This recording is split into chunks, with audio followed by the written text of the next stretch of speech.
you guys doing this afternoon? Good. Good, good. Nice to see you. Today what we're going to do is we're going to work on chicken fabrication.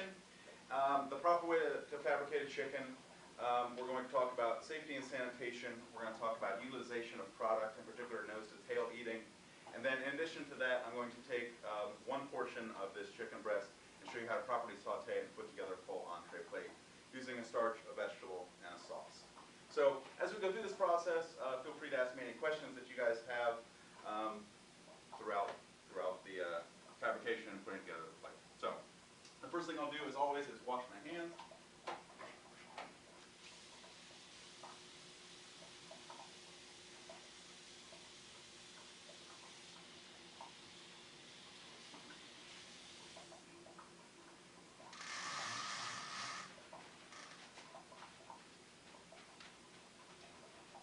So, like I said, there's two parts to this today, and so I've set up kind of two stations, one on either side of the countertop here.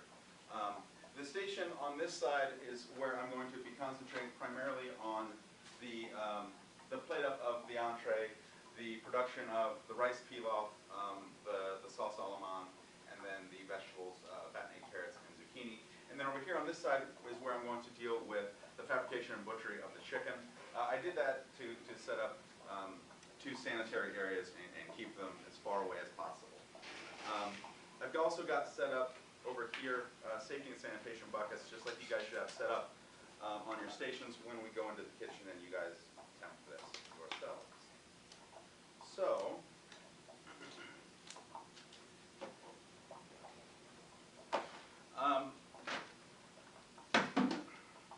what we're working with here is one whole fryer. If you owned a restaurant, why would you want to buy whole chickens as opposed to buying individual pieces or parts? It's cheaper, right? So per pound, and that's how we're paying for this bird, is by the pound. A whole chicken is cheaper, right?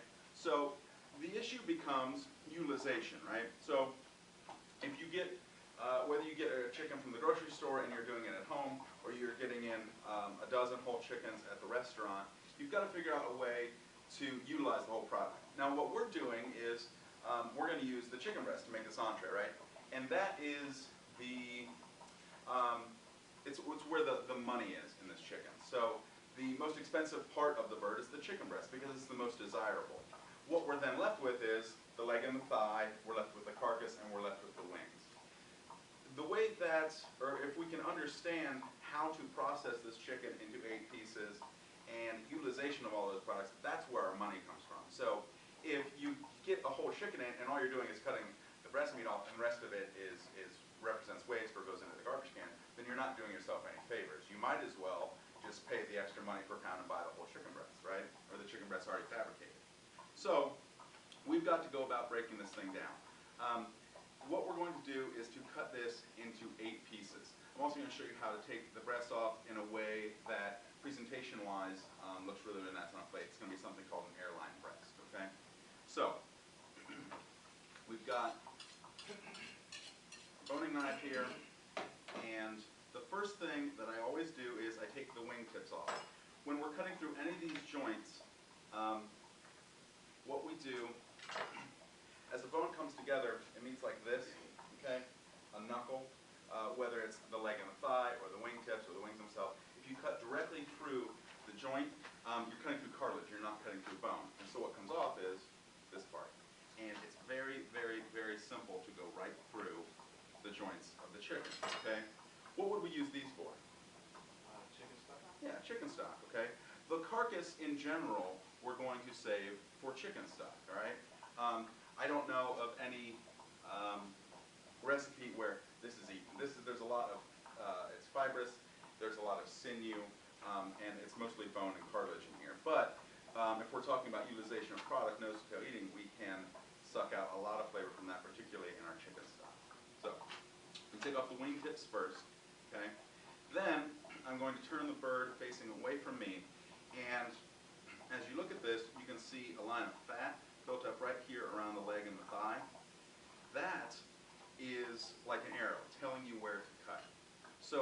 to make clean cuts, we're going to cut right along that section of fat, which will open up this pocket, and then we can see inside to where the leg and the thigh join right here at the kneecap, and then where the thigh meets the rest of the carcass at the hip. We're going to do the same thing over here. The reason that I'm cutting through this skin first is I want to maintain the presentation of the breast. So the breast is right here, and there's two parts to it, but that will come off next. So once I've cut through there, if there's any excess fat hanging down around the cavity, I trim that off, set that aside.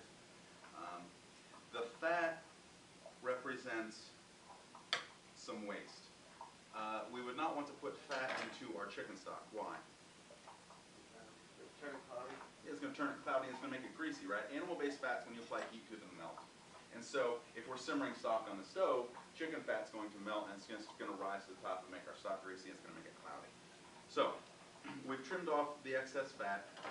Now what we're going to do is you hold the bird up, and using your fingers, you're going to put pressure on the hip, and what you'll hear that popping sound. What I've just done is I've dislocated the hip joint, okay? That makes it easier to take the leg and thigh off in one piece. So I turn the bird this way, facing away from me, and using the first third of this boning knife, okay, I'm going to make small incisions. When you use a boning knife, you don't want to use this part of it because you'll wind up gouging through muscle. You're not trying to push into the meat. What you're doing is making little, tiny, small cuts, particularly with something that, any sort of protein that's high dollar. When you take off the leg and the thigh, as you separate that, you'll notice down here there's this little morsel of meat. Does anybody know what this is called? Morsel? It's called an oyster, okay? So there's one on either side of the thigh joint. Once you make a few small incisions, again with the tip of that knife, you can see it, and then you can use your thumbs and you can dig down inside there and you pop it out. And what you're looking for is there's two little sockets, which I will show you once I get this whole leg and thigh piece off of it. There's two sockets, and if you've taken the oyster meat off of there properly, then those little sockets will be clean.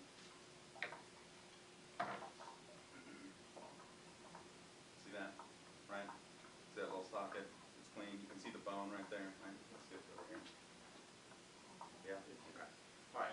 So, yeah. Why is that called an oyster? That is a very good question. I don't know the answer to it. My guess is that it's a little small, meaty piece, similar in look to an oyster.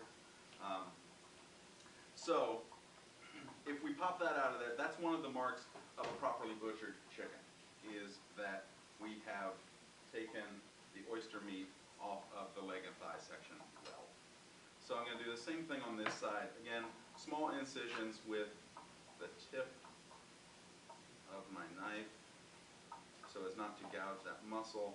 And once I make a few incisions, then I can get my thumbs in there and take out that oyster meat from those two little sockets and continue to cut on through that joint.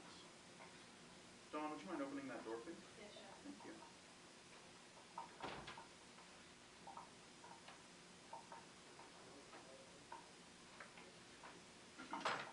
Okay, so I have my leg and thigh pieces here, and I'm going to now separate those.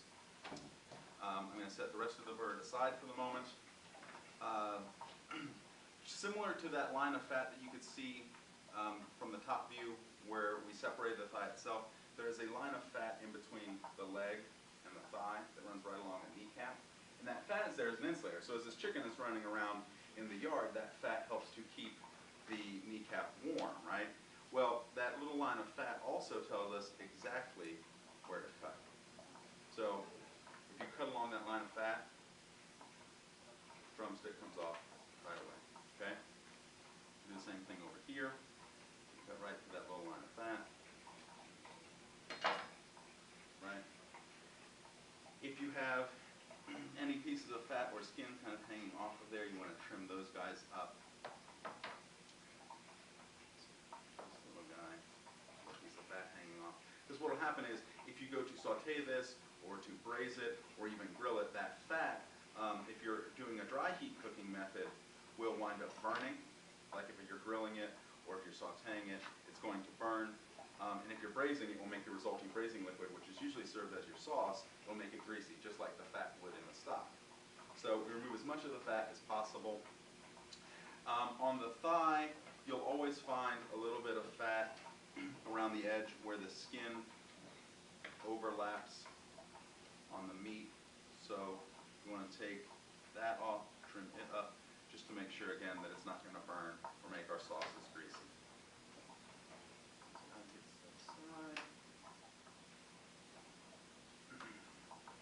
So the part of the chicken that we're going to cook today is the breast, which is what I'm going to start on next.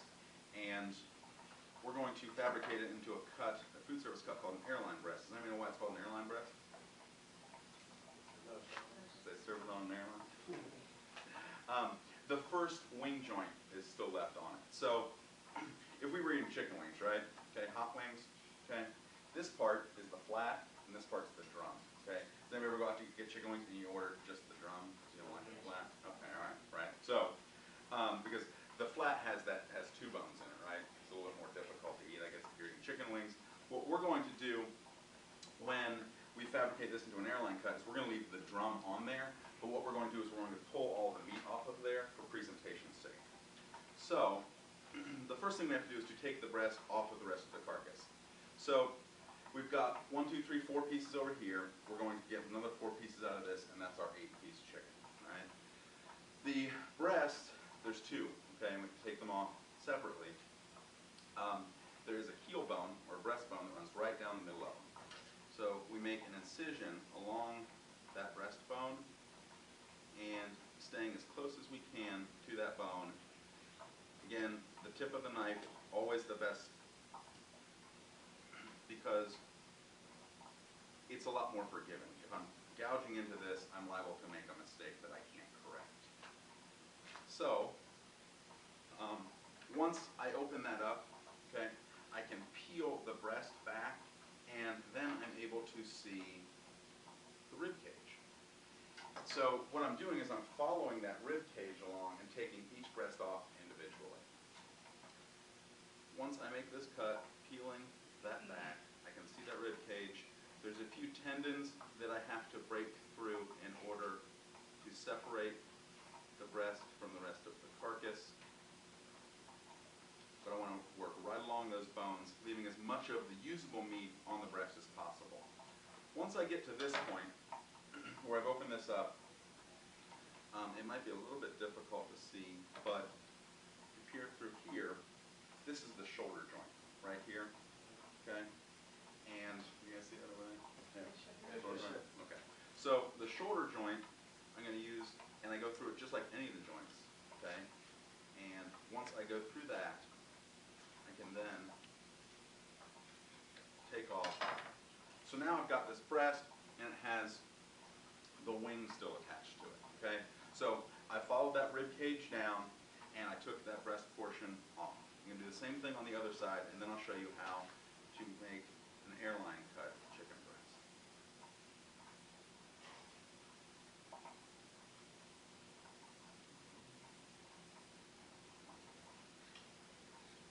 There's minimal meat left on the Yes. The idea is that as much of the usable product as possible is left on these individual 8 pieces.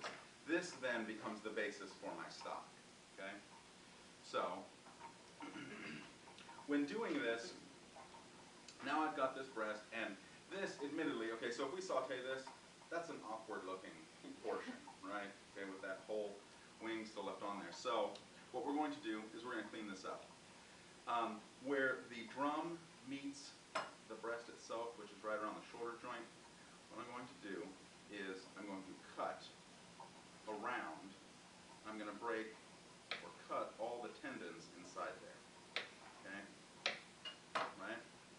And I know that I've done that well if I can pull that back and I can see that bone. Does that make sense? Okay. Once you do that, you put one hand right where the drum meets the breast at that shoulder joint, and then I'm pushing in the opposite direction. So this joint moves like this, okay? What I'm going to do is push down the opposite way. And when I do that, I take all that meat off of that bone, right? So if you've ever seen, like in a magazine or in a book, okay, this perfectly cooked chicken breast or duck breast, right, and they have this little bone sticking up and it's perfectly clean and it's roasted and looks beautiful, and they're like, how do they do that? That's how they do that, okay? Some chefs, depending, and for our purposes here today, I'm going to take off the tenderloin, okay? If it were a little bit more attached, and if this breast were a little bit smaller, I would probably leave it on, but being this is a large breast and we're concerned with portion size, particularly for our entree, I'm going to remove this. So now, I have my wing and my breast. I'm going to show you guys the airline breast one more time, right? So I saw a couple confused looks, particularly when you start working against that joint. So you take your knife and you cut at the shoulder, and what you're doing is you're cutting through all these tendons. The tendons are what help connect the muscle to the bone. If you can pull that meat back and see the bone, then you cut through all of them, okay? Lay this down. If the joint works this way, you work against it, and it comes off, and then the bone is clean, okay? That guy aside, take off my tenderloin. Then, the last thing that I have to do with these two airline breasts is to take off any excess fat. So there's a line of fat here, okay? And take that off. And that represents waste. If there's any pieces of skin that are hanging down that might burn or might, upon presentation, not present very well, I'm going to trim that up.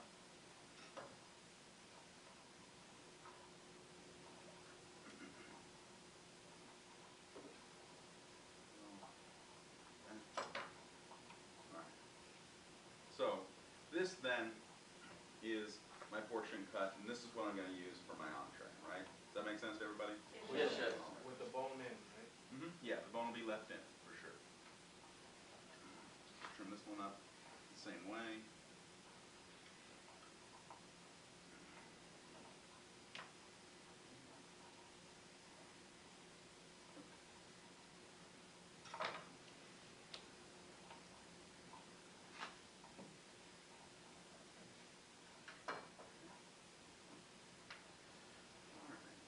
The very last thing I have to do in the process of butchering this chicken is to cut my carcass into thirds, okay? So, if we look at this, okay, and this is my carcass that I'm going to be using for stock. I'm going to take off any more excess skin or fat that's hanging off of it, okay, so as to not make my resulting stock greasy. I'm going to cut it into thirds. We cut it into thirds for a number of reasons. A lot of times, particularly in larger class, we will save the carcasses and we'll freeze them until we get enough to do a whole batch of stock, you know, because we're doing 25 gallons at a time, for example. But also, by cutting it into thirds, it makes it a little bit easier to work with in the pot, and it takes less time for the water to penetrate the bones and for us to extract the flavor. So, what you've got when you're looking at this chicken frame or chicken carcass is you have this section, which is where the legs and the thighs, okay, the hip section connects, and then you have the bottom part where the wings connect, and then this keel bone or breastbone that extends. So the keel bone and the breastbone is kind of a V shape, and then back here you have the thigh area. So the thigh area, using the heel of our knife, we're going to go through, okay, and then that keel bone area, we're going to split that in half and cut through that, okay? So now, like I said, this just makes our job a little bit easier upon making a stock, which once we've collected enough carcasses, we will do. So that gets set aside.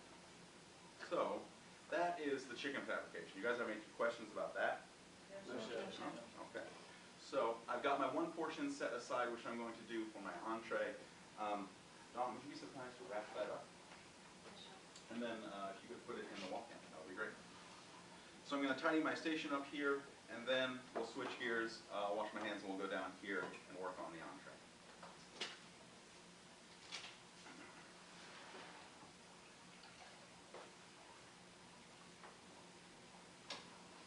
So Diddy, Mhm. I got a question. Yeah.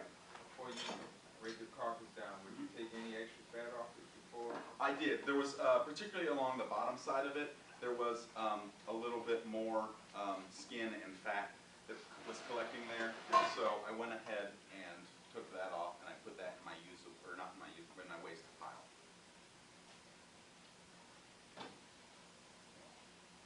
So Gabe, Mhm. so are like all other types of birds basically the same, or is there much difference to them? Yeah, any bird that you would be doing, whether it be a turkey or a duck or a guinea hen, they are all built the same. Like a turkey, I mean, common sense dictates it's a larger bird, so it's a little bit tougher, particularly to get through like the joints and so forth. But it's the same exact process. They're all built exactly the same. It might take you a little bit more time to do a turkey or to do a duck because of the way that they are, particularly as they move in the wild or on a farm. But it's the same process. That's a good question.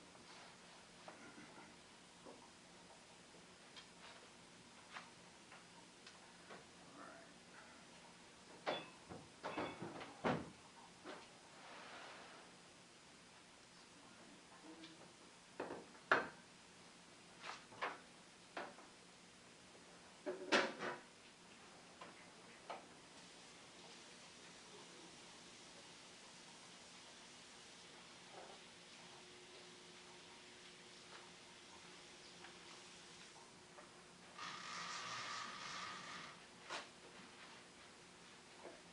So, now that we've butchered our chicken, we're going to work on our entree.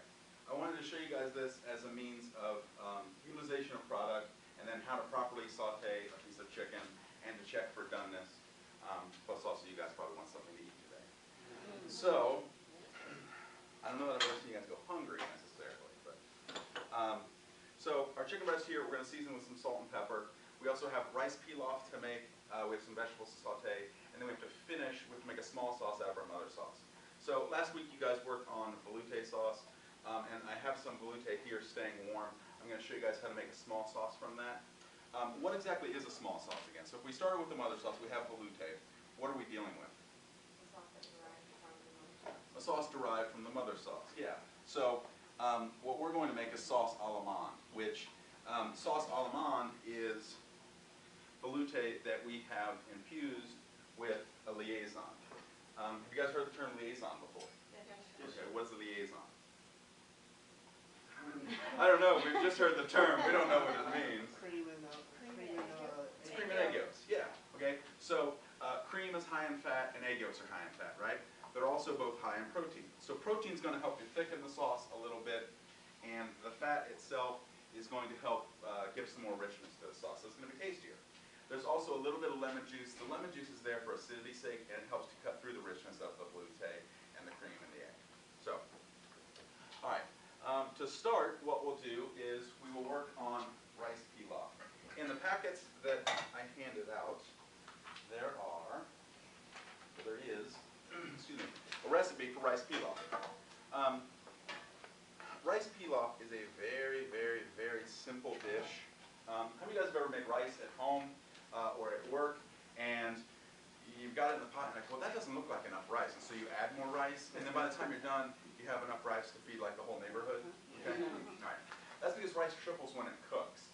So if you follow this method, okay, and it's absolutely a method, it's not really a recipe, it's a method on how to cook rice, you will never ever fall into that trap ever again, okay? So to do this, what we're going to do is we're going to sweat a little bit of onion in some fat. What does the term sweating mean as it applies to cooking? Does anybody know? Okay, to make it translucent, all right? So I've got small diced onion here. Onion is fat soluble, okay? And what that means for us is as it hits this fat and we apply heat to it, right, you guys can hear it starting to cook, the flavors in the onion become viscous and they flood out of the onion and they perfume this rice, okay?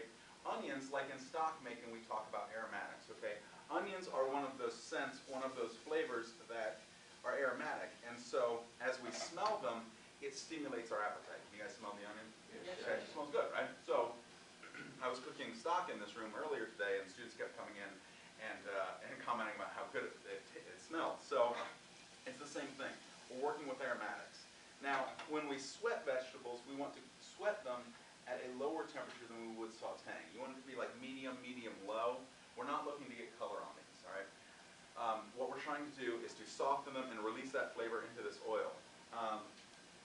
Now, once that happens, we will add rice and stock, and then a little bit of salt and pepper. We'll put a lid on it, and we'll put it into an oven. When you cook rice, you always cook it in a 2-to-1 ratio. So I have a cup of rice and 2 cups of stock. When I say that this is a method, that's what I mean. This will work every single time. It doesn't matter whether you're cooking 1 cup of rice, okay, like we're going to do today, or whether you're cooking 50 pounds of rice. 2 parts liquid, 1 part rice. The liquid could be, to be perfectly honest, anything that you want. I'm choosing to do it with chicken stock because it's going to add more flavor, and it's going to work with the fact that we're sauteing a piece of chicken, okay? So, yes ma'am. Would you ever use a brown stock, or would you always use a chicken stock? It depends on what I'm For pairing rice it with. pilaf? For rice pilaf, it depends on what I'm pairing with. So Okay. if I were serving the rice with a piece of beef, I would probably be inclined to use beef or a veal stock for that. I've made this at home and in restaurants with water for cost's sake, or at home because I don't have chicken stock made, things of that nature. But all we're looking to do is you have to have the liquid there, right? So remember I said earlier rice triples when it cooks. The way that I remember that rice triples when it cooks is I add 2 parts liquid to 1 part rice, and 2 and 1 is 3. Okay, that's my little cheating way of remembering how that works. So I've sweated my onion, okay, I've turned it translucent, and now, okay, I'm coating this rice in my oil, right? And what that helps it to do is it evenly distributes the oil, which has got some flavor in it, okay, and it keeps it from the individual grains sticking together as it goes into the oven. Once that happens, I don't want to put any color on the rice. I'm not trying to toast the rice. I'm going to turn the heat up, and I will add my 2 cups of stock. Yes, sir. If you by chance toast the rice, would that change the taste any? Yeah, you're going to pick up some nuttiness. I've worked for some chefs who very much, they want to toast the rice. It's not something, particularly for this dish, the rest of it is fairly mild in taste. You're going to pick up a bunch of color, a little bit more flavor, and some nuttiness when you toast any grain, but rice in particular. So that's a good question. Some people will do that. I'm not one of those people.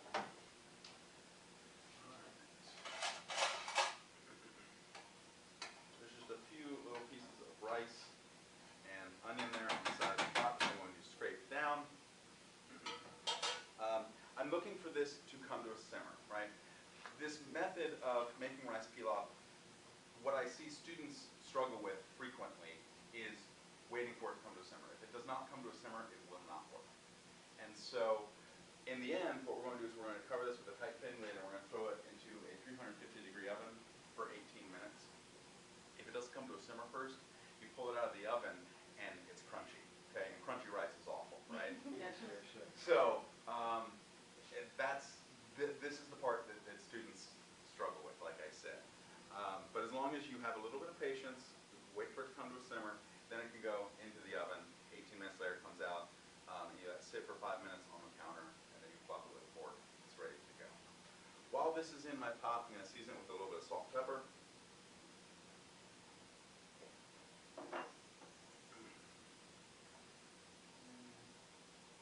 Okay, so while I'm waiting for that, what we're going to do is to season our chicken breast, and then we'll talk about the process of searing that, finishing that in the oven. And then we'll temper our sauce with our liaison, and then we'll get to sauteing our vegetables and put our final plate together. All right? This has just hit simmer, so we're going to put a lid on here. As I said, this goes into a 350-degree oven for 18 minutes. Okay? after the 18 minutes, it'll come out and it'll sit for 5 minutes, which will enable it to soak up the last of the moisture and finish cooking all the way. So I've got my saute pan on. We'll season this chicken breast. Pan searing is one of those terms that we hear in restaurants all the time, and what it means is we're creating a specific texture and a specific color, particularly in regards to the skin. What we're going to do is we're going to place the skin side down in the saute pan. Does anybody know why? Okay, to make it crisp, right? Because the crispy skin, to be honest, is the best part of the chicken. Why is it the best part of the chicken? It's where all the fat and all the flavor is, right? So by searing that skin super crispy, what we're able to do is to create the texture and the color that our guests expect, and to create something that most people don't do at home. And that's one of the things about restaurant cooking, is that you're trying to give someone an experience that they don't necessarily have or can't gain at their house, okay? So, our chicken breast is seasoned with a little bit of salt and white pepper, and our saute pan is just about ready. How do we know if our saute pan is ready to saute? How do we, what can we look for? The viscosity or the ribbons in our oil, right? So as we look at this, saute means to cook quickly in a small amount of fat. So what we're doing is picking up that saute pan, tilting it from side to side, and we're seeing how quickly the oil moves across the bottom, and we're looking for little ripples or ribbons in the oil. This has got just another few seconds and we're there. I don't want to get it to the point where it smokes. That'll do two things. It'll burn up the oil, and it'll give an off or a burnt taste to my chicken. The other thing is, if the temperature is too high, and before I can properly sear the outside of this chicken breast, the skin will start to burn because that's where all that fat is. So I want to keep an eye on that. This is pretty close. So you would say that on medium heat? Yes. This is medium high. Okay. There you go. All right. So here's our chicken, skin side down. And you guys can hear it hitting the saute pan and immediately start cooking, right? So that is the sound that you want to hear when you guys are cooking this in the lab, all right? You want to hear that searing of that skin. What that tells me is that the Maillard reaction is happening, those proteins are changing and they're starting to brown. When we brown food, we brown for color and for flavor's sake, right? So the other thing that will do by hearing that sound, when I go to flip this in a few minutes, that ensures that the skin doesn't stick. Because there's nothing worse than going through the time and the effort and the energy of searing this, and then you go to turn it and you tear that skin off, which pretty much defeats the purpose of cooking this well, because you've lost all that color and flavor that you created on the skin. So that's going to sit there and begin to sear. While that's working, I'm going to go through the process of finishing my Allemande sauce. So on the stove here, what I have in the stove boiler is velouté sauce, right, which you guys worked on last week. And I'm going to add a liaison to it. What's a liaison? Egg yolk and cream. Egg yolk and cream, right? So, and what are they both high in? They're high in fat, right? They're also high in protein. So, that fat is going to add some extra flavor to my sauce, and the protein is going to thicken it slightly, okay? Because I'm adding more fat to this in the form of the egg and the cream, I'm also going to add lemon. What does lemon have that's going to help us because there's all this fat in it? Yeah, so does acid, okay? So what does acid do? Cuts through the fattiness and the richness of this sauce. So we're dealing with velouté, okay, which is a stock-based sauce. So because I have the stock-based sauce, it's already rich, okay, and it's rich from the chicken, but then I've thickened it with roux, which has butter in it, and now I'm adding to that cream and egg yolks. So what I want to do is add a little bit of lemon to cut through that, okay? So here I have my velouté, and the velouté should be nappé. What does nappé mean? Goes to the back of a spoon. So It should be thick, it should be rich. As it sits on a plate, it shouldn't spread too much, but it should still be viscous and pour like a sauce would, okay? So, Jeremy, could you go grab me a whisk, please? Yeah. Thank you. In my bowl here, I have my cream and my eggs. I'm going to whisk this. The process of tempering is to bring opposite temperatures together. So my cream and my egg yolk are out of the refrigerator, and then they've been sitting on ice since I started this demo, okay? So they're cold. The sauce has been simmering. If I add hot sauce to these cold ingredients, what's going to happen to the ingredients? Yeah, they're going to curdle, they're going to break, okay? The egg yolk's going to scramble, and the cream is going to break. So what I want to do is to bring them to similar temperatures, okay? So I want to bring them up, all right? In order to do that, what I do, thank you. What I do is I add the ingredient that is the problem, okay, to the ingredient that causes the problem, okay? So this is the problem. The problem is egg yolks and cream, okay? If I add the ingredient, this hot sauce, that causes it, okay, I add these two things together, I'm going to change the temperature of the cold ingredient and bring it more close to the temperature of the hot ingredient. So I have to do this a little bit at a time, okay? So I'm going to whisk and whisk and whisk and whisk and whisk. You can see the steam rising off of this sauce, and I'm going to add just a few more ladles of this to ensure that everything is the right temperature and I don't curdle those eggs or the cream. My chicken's pretty close, and you can tell if the chicken's seared properly, so it'll stick and it'll stick and it'll stick, and then eventually it'll release. And when it releases, that means that you're pretty well done searing it. So all those proteins have coagulated and the browning has actually occurred. So now I'm going to add one more ladle of my hot sauce, my liaison mixture to temper it. Once that's happened, that goes into my sauce, okay? And then I'm going to add my lemon juice. Lemon juice, again, is there to cut through the richness of the cream and the egg and the butter and the stuff. Put this guy over.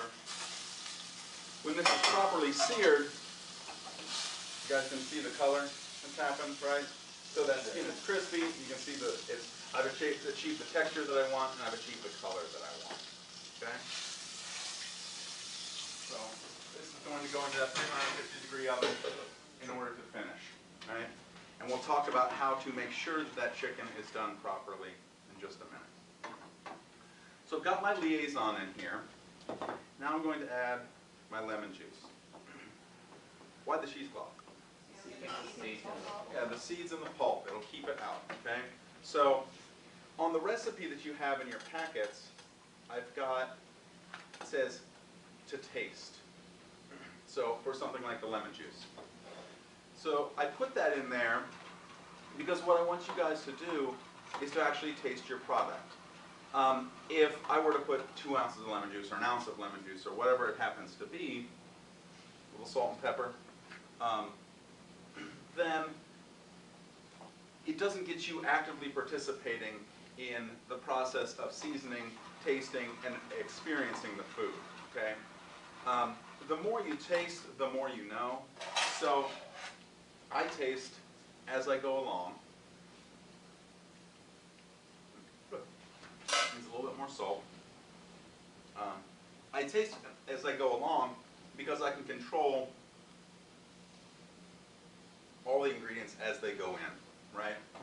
And it ensures that if each component's seasoned well, when I go to put the final plate together, then I don't have to worry about it. So instead of getting to the point where I've got my chicken breast resting and my rice is done, my vegetables are sauteed, and I'm waiting and I'm waiting and I'm waiting, and then I go to season everything, well, if I worry about seasoning my sauce then or seasoning my vegetables then, my chicken's getting cold, my sauce is getting cold, the rice is overcooking, and before I know it, I've compromised quality for the guest.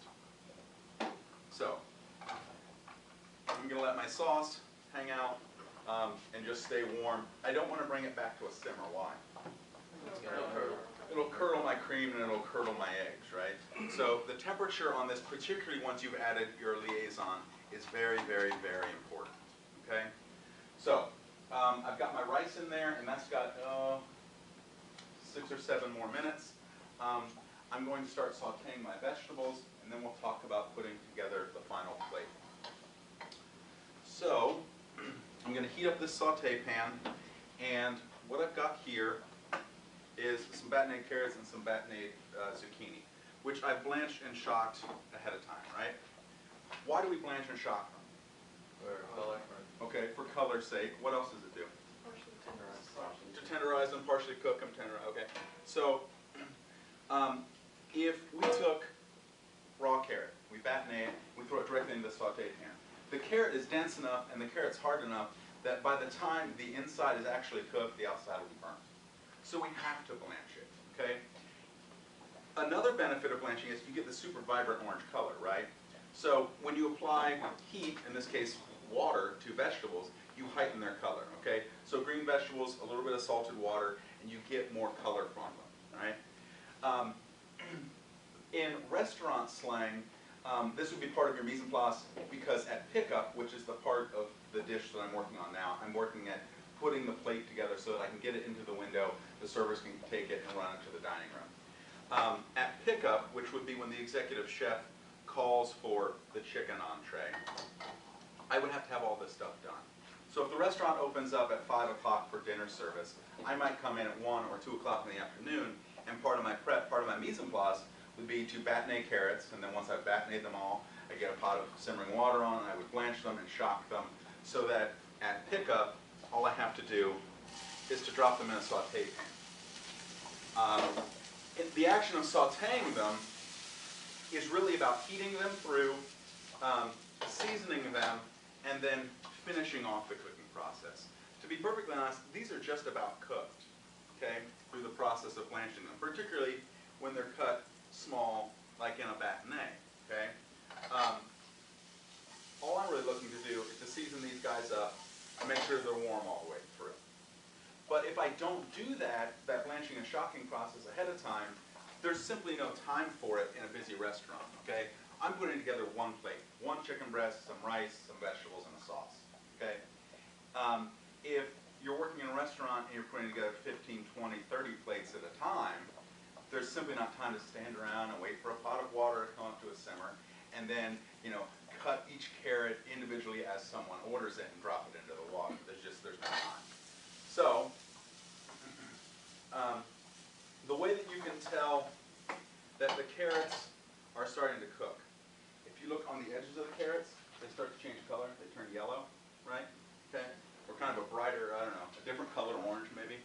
And what that tells me is that they're starting to cook all the way through.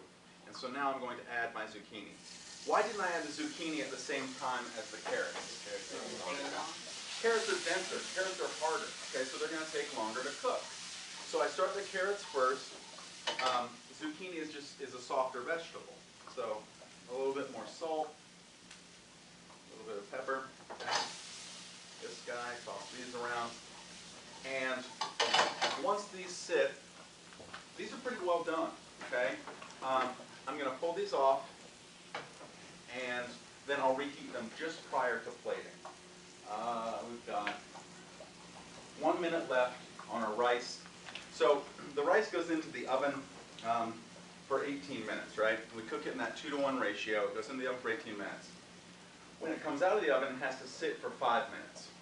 What that allows it to do is to finish soaking up the rest of the stock and for the starches to fully gelatinize and to change from raw to cooked rice. Because there's nothing worse than undercooked rice. All right. So my rice, come out. Okay. That now will sit for 5 minutes. So it's 10 after 4, so at 4:15 we'll be able to plate up our rice. In the meantime, what I'm going to do is to talk about the final plate. The final plate, what we're going to do is use this ring mold to help structure our rice and to place that on the plate. We'll reheat our vegetables. Our sauce is ready to go. and then we'll place our chicken on last. In the bottom oven, I have plates warming. Why are the plates warm? Hot food, hot plate. Hot food, hot plate. What benefit do we get from that? Keeps the food warm, okay? So as I'm assembling this entree plate on this countertop, okay, and then if we're in a restaurant, we put it up underneath the heat lamp, it's gonna stay warm under the heat lamp. As it travels from the heat lamp through the dining room, okay, and maybe sits at a service station for a minute while they get together the tray jack or someone helps serve the table, okay, it's cooling down, cooling down, cooling down. If it's on a hot plate, it helps retain that heat. Moreover, as it's sitting at the table and the guest is actually eating it, if it's on a hot plate, it stays warmer longer, okay? Plates are ceramic and hold heat. So that's why we always warm our plates. The other thing that it does is if we put warm food on a cold plate, our guest expectations get out of whack.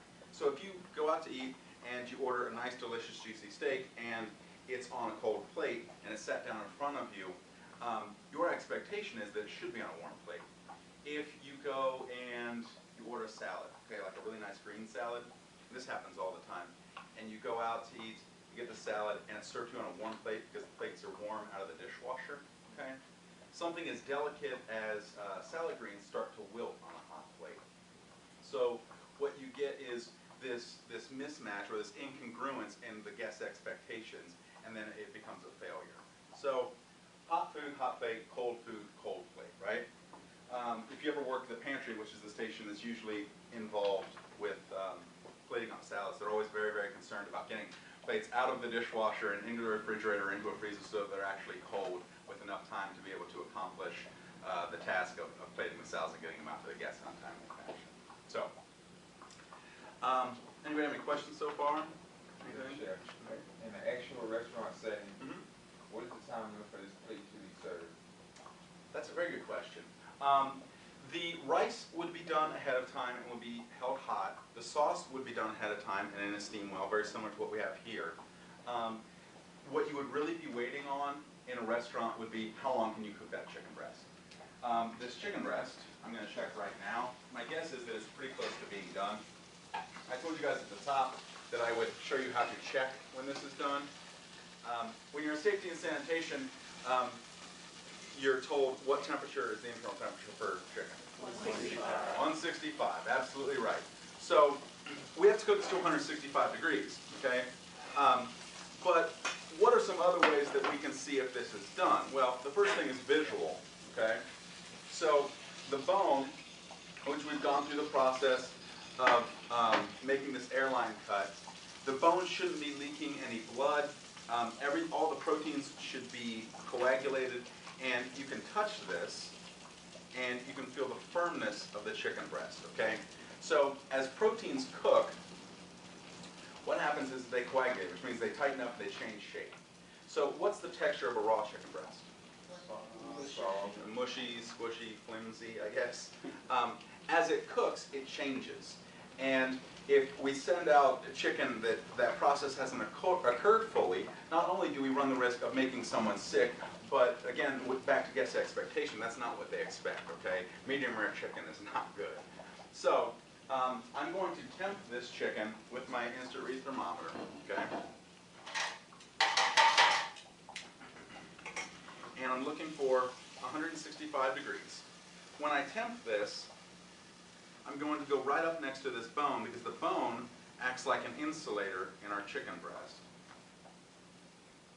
And it holds heat or it holds cold. So that is the part of the chicken that will take the longest to cook. This is 100 and about 67 degrees, okay? So I'm going to set this on this plate and allow it to rest, okay? As I allow it to rest, what's happening? Why do we let it rest? Does anybody know? Juices settle? Okay, so we're letting all the juices in there kind of redistribute, okay? If you don't allow a piece of meat to properly rest, what will happen is that when the guest goes to cut into it, or if you're working with like a piece of steak or even a piece of chicken where as part of the presentation you're cutting it and fanning it out on the plate, it loses all of that moisture. So if you've gone through the process of cooking it properly, you want to retain as much of the moisture and the juiciness as possible. And part of that process is to allow it to rest. So we're allowing this to rest. We're going to put together the rest of our plate. I'm going to wash my hands, and then I'm going to put on gloves. Why do I put on gloves when I'm plating up? It's ready to eat. Because it's ready to eat food, right? So if we're working with ready to eat food, what that means is that there's no barrier between us, between my hands, and the person eating it. So anytime that it's ready to eat food, whether it's a salad, a sandwich, or a final entree plate, we have to have gloves on in order to safeguard for safety and sanitation. So I've got all my components here, ready to go. Chicken's resting, my sauce is simmering away. My rice should be just about done. We'll reheat the vegetables and we'll put this guy together.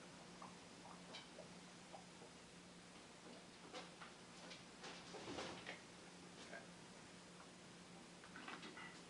So, here's our rice, 5, 6 minutes, okay?